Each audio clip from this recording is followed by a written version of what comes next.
Vous êtes en compagnie de Radio Taïwan International.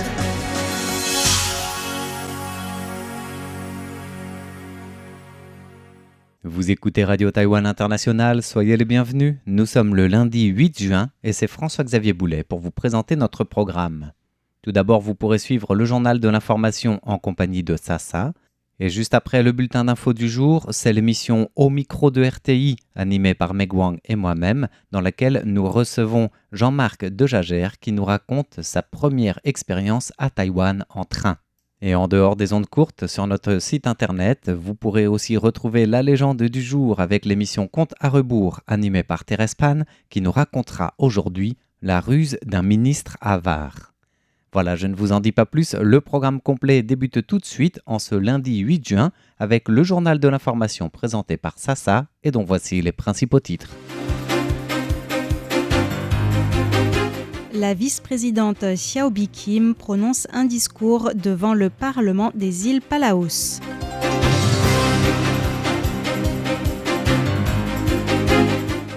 Selon Taïwan, l'opération chinoise de contrôle du trafic maritime à l'est de Taïwan est absolument inacceptable.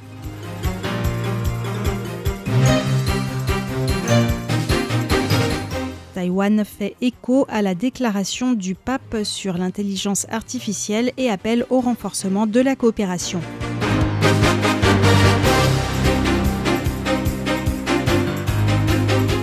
TSMC grimpe à la 9e place du classement mondial des 100 premières entreprises.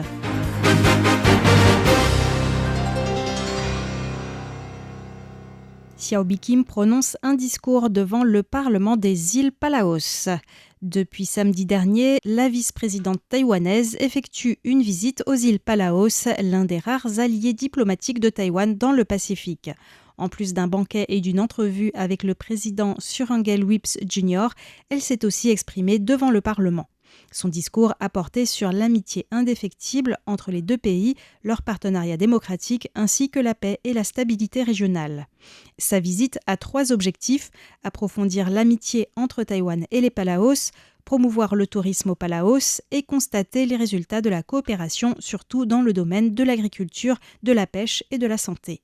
Elle a également remercié les îles Palaos pour leur soutien indéfectible à Taïwan sur la scène internationale.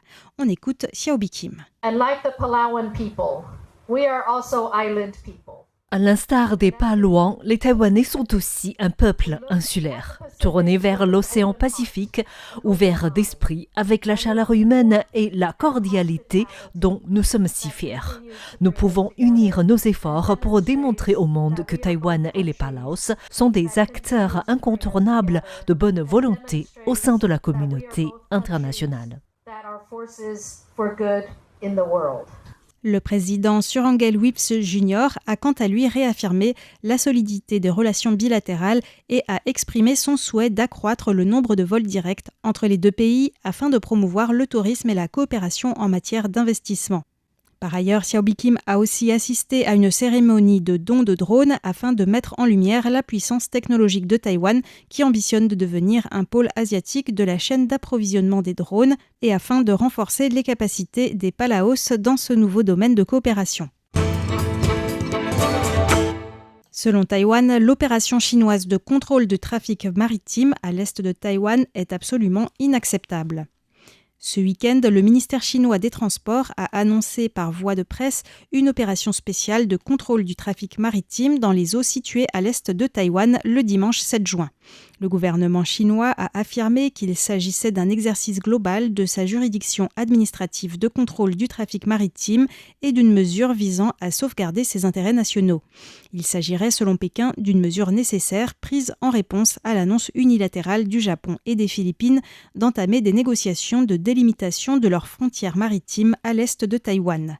La Commission taïwanaise des affaires océaniques a immédiatement réagi, déclarant que la Chine ne possédait aucun droit souverain sur ses eaux et que cette action violait le droit international. L'administration taïwanaise des gardes-côtes a quant à elle déployé des navires dans la zone contiguë des 24 milles nautiques pour renforcer la surveillance. Les navires du gouvernement chinois n'ont finalement pas pénétré dans les eaux territoriales taïwanaises durant l'opération. Les gardes-côtes taïwanais ont souligné qu'avec cette prétendue opération spéciale de contrôle du trafic maritime, la Chine avait intensifié son harcèlement de facto contre Taïwan, souhaitant créer l'illusion d'une juridiction et tentant de modifier unilatéralement le statu quo dans le détroit. De son côté, la Commission ministérielle des Affaires continentales a déclaré que les droits de la République de Chine, Taïwan, sur ses eaux territoriales et ses zones économiques exclusives sont inviolables et que les provocations injustifiées de la Chine populaire sont absolument inacceptables. Le ministre taïwanais de la Défense, Wellington Koo, a quant à lui souligné que de telles actions constituaient une tactique de guerre cognitive provocatrice. Taïwan condamne la déclaration conjointe Laos-Chine qui porte atteinte à sa souveraineté. À l'occasion de la visite du président laotien Thongloun Sisoulith à Pékin, la Chine et le Laos ont publié le 5 juin une déclaration conjointe visant à bâtir une communauté d'avenir partagée afin de consolider leur alliance stratégique et de célébrer le 65e anniversaire de leurs relations diplomatiques. Cette déclaration mentionne notamment le soutien à la Chine aux efforts déployés en vue de la réunification nationale. Une affirmation que le ministère taïwanais des Affaires étrangères a fermement réfutée et condamnée le 7 juin, soulignant qu'elle porte gravement atteinte à la souveraineté de la République de Chine, Taïwan, s'écarte des faits et pourrait potentiellement encourager la Chine populaire à recourir à la force contre Taïwan, mettant ainsi en péril la paix et la stabilité dans le détroit et la région Indo-Pacifique. La diplomatie taïwanaise a mis en garde le gouvernement laotien à l'encontre du fait de tolérer l'expansion autoritaire de la Chine qui ne fera qu'enfermer le peuple laotien dans un cercle vicieux de coercition politique et économique. Taïwan fait écho à la déclaration du pape sur l'IA et appelle au renforcement de la coopération. Le 15 mai dernier, le pape Léon XIV a publié l'encyclique Magnificat Humanitas sur la protection de l'humanité à l'ère de l'intelligence artificielle. Cette encyclique souligne que l'Église doit activement défendre la dignité humaine, œuvrer pour le bien commun et faire rayonner l'humanité face aux nouveaux défis apportés par l'IA.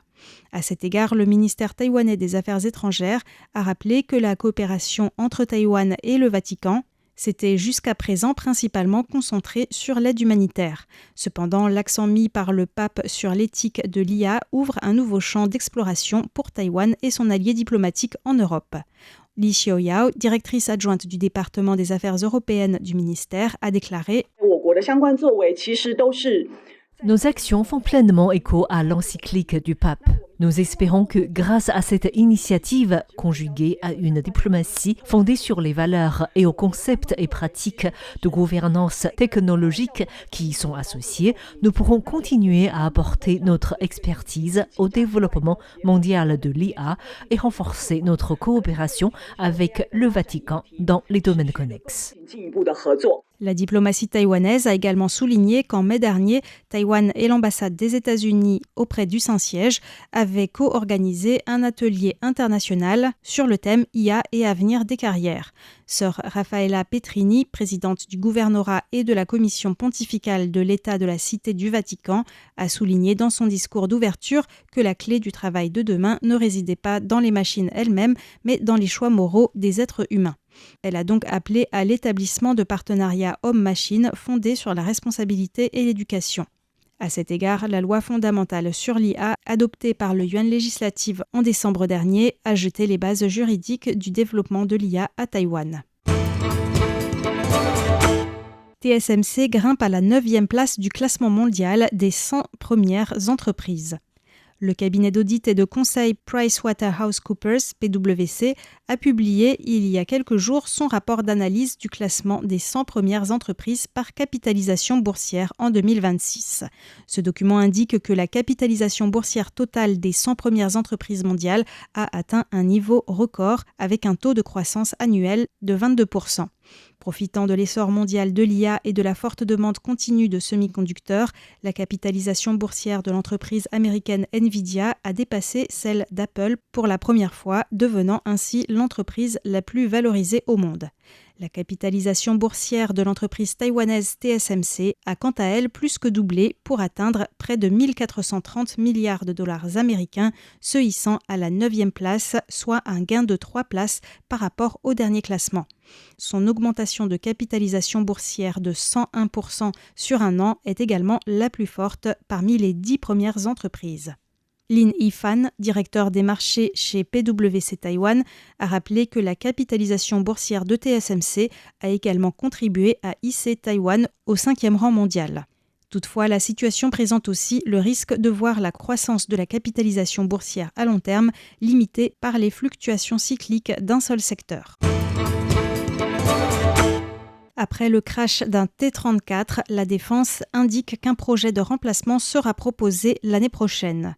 Ce matin, la Commission des Affaires étrangères et de la Défense du Yuan législatif a invité le ministre de la Défense à présenter un rapport et à répondre aux questions concernant le calendrier de retrait des équipements obsolètes et la planification de la transition des capacités de combat. Le récent accident tragique d'un avion d'entraînement T-34 ayant causé la mort de 2 pilotes le 2 juin dernier était encore dans toutes les têtes. Le fait qu'il n'était pas encore prévu de remplacer ces avions, qui ont déjà 40 ans, a suscité des inquiétudes. En réponse, le ministre Wellington Koo a réaffirmé que la durée de vie opérationnelle des T-34 s'étend jusqu'en 2033 et qu'ils n'ont pas encore atteint la fin de leur cycle de vie. Son taux de disponibilité opérationnelle est normal et il n'y a aucune inquiétude à avoir. L'armée de l'air élabore à présent un projet de nouvelles acquisitions. On l'écoute.